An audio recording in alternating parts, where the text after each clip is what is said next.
All right, let's dive right into this explainer and explore the fascinating story of Gregor Mendel, the undisputed father of modern genetics. It's a story of incredible patience, rigorous science, and honestly, a little bit of historical tragedy.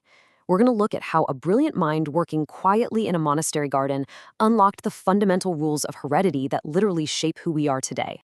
Here's our roadmap for today. We'll start with the unrecognized father of genetics, then look at his perfect experimental design, decode some key genetic terminology, walk through the monohybrid cross process, break down segregation and those famous ratios, and finally wrap up with a quick review quiz and his ultimate validation. Part 1. The unrecognized father of genetics. So, tracing his path to discovery, Johann Gregor Mendel was born back in 1822 to simple farmers in what's now the Czech Republic. To get an education, he actually joined an Augustinian monastery. But the real pivotal moment here, the abbot sent him to the University of Vienna to study physics from 1851 to 1853.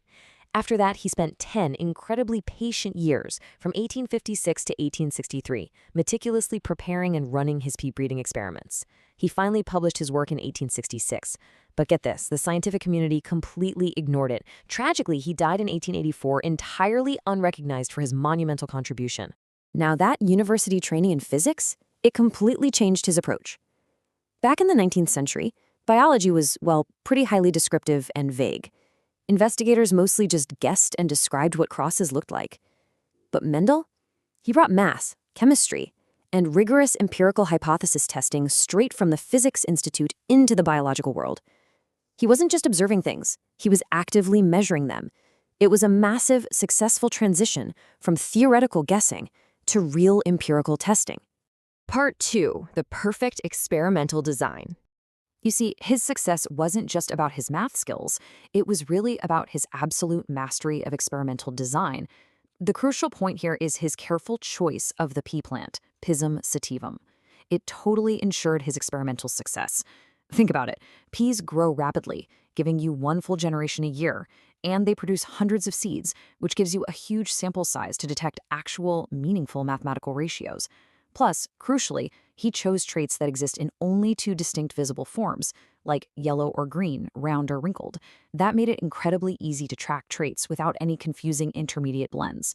Seriously, if he'd chosen an organism with a longer generation time, like horses, he might never have lived long enough to discover the basis of inheritance. To perform controlled cross-pollinations, Mendel used a highly specific, step-by-step process. See, peas naturally self-fertilize. To stop this, he'd surgically open the buds before the anthers fully developed, physically remove those male anthers, and then purposefully dust the female stigma with pollen from a totally different plant. He left absolutely nothing to chance or accidental contamination. Part 3. Decoding key genetic terminology. Before we get into the math, we really have to distinguish between two incredibly important terms for biology students, genotype and phenotype. Your genotype is the hidden genetic code, the set of actual alleles you possess. But your phenotype? That's the observable physical appearance. It's basically the difference between having the hidden biological instructions for blue eyes and actually looking in a mirror and seeing blue eyes. Then we have the term homozygous. Now, homo simply means same. So if an organism is homozygous, it means the plant possesses two identical instructions from both parents for a specific trait. For example, it got a round seed instruction from its mother and a round seed instruction from its father. Next up is locus. You can think of a locus simply as the exact street address where a specific gene lives on a chromosome. Just like a house has a fixed spot on a block, a gene has a fixed, specific locus on a chromosome. Let's use a really simple analogy to separate genes and alleles. If a gene is a broad category, like seed shape, an allele is the specific version of that category, like round or wrinkled.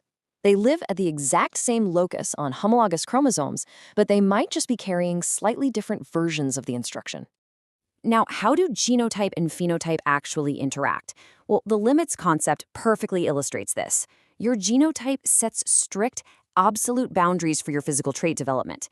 Think of an oak tree. The environment, like sunlight, water, and soil, heavily influences how tall it actually grows. But its genotype sets a hard limit. That oak tree is never going to grow to be 300 meters tall, no matter how much fertilizer you pump into it. Part 4. The monohybrid cross process. Remember when I said Mendel was meticulous? Yeah, he didn't just start mixing plants randomly. He started with 34 varieties of peas and spent 2 full years just selecting them. He ensured strict genetic purity by growing them for 2 entire generations, just to confirm that all the offspring were completely identical to their parents before he did any formal crossing whatsoever. When running his monohybrid crosses, he started with the P generation, that's the homozygous parental generation. He'd cross a pure round seed with a pure wrinkled seed. Now, the offspring, which we call the F1 or first filial generation, were all round. The wrinkled trait seemingly vanished into thin air. But then he let that F1 generation self-fertilize to create the subsequent F2 generation. Part 5. Segregation and the ratios. So in that F1 generation, the plants carried alleles for both round and wrinkled traits, meaning they had heterozygous genotypes. But the round trait was dominant. In clear, everyday language, it completely masked the hidden recessive wrinkled trait. However, because of the principle of segregation, these paired alleles completely separate during gamete formation, and that allows the recessive wrinkled trait to suddenly reappear out of nowhere in the F2 generation. And here's where biology literally became a numbers game. When Mendel counted the F2 generation seeds, he didn't just estimate. He meticulously observed an astounding 5,474 round seeds compared to exactly 1,850 wrinkled seeds. Part 6. Review quiz and final validation. Those raw numbers, 5,474 to 1,850, act as a brilliant mathematical proof. They revealed a natural, beautifully consistent 3-to-1 ratio. 3/4 of the offspring showed the dominant trait, and exactly 1/4 showed the recessive trait.